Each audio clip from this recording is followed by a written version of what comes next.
হে বন্ধুরা, good morning. Welcome to my channel Tanay football update. চলো কিছু নতুন আপডেট দিয়ে এই ভিডিওটা শুরু করা যাক।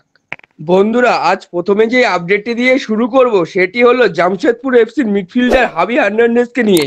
বন্ধুরা, হাবির সাথে কিন্তু জামশেদপুরের এই বছরের 31শে মে কন্ট্রাক্ট শেষ হয়ে যাচ্ছে। তো বন্ধুরা, শোনা যাচ্ছে হাবিকে দলে নিতে চাইছে কিন্তু নর্থ ইস্ট ইউনাইটেড এফসি। হ্যাঁ বন্ধুরা, ঠিকই শুনছেন, নর্থ ইস্ট কিন্তু টার্গেট করেছে এই হাবি হার্নান্ডেজকে, কিন্তু আবার অন্যদিকে হাবিকে টার্গেট করে রেখেছে চেন্নাইয়ান এফসি। তো দেখা যাক পরবর্তী মরশুমে হাবি হার্নান্ডেজ কোন ক্লাবে সাইন করে।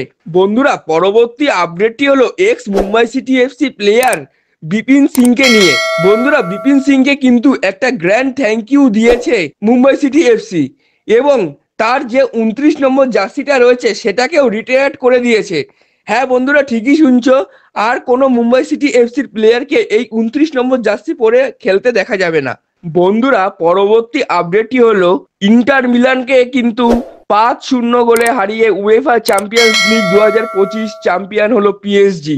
হ্যাঁ বন্ধুরা, পুরো ম্যাচে ডমিনেশন করে কিন্তু খেলেছে পিএসজি, 1 ইঞ্চিও জায়গা ছাড়েনি মিলানকে। তো বন্ধুরা, পিএসজি সাপোর্টারদের অনেক অনেক congratulation UEFA champions league 2025-26 season champion হওয়ার জন্য।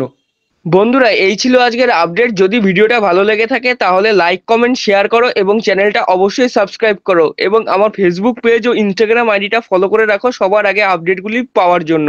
জয় হিন্দ, জয় ভারত।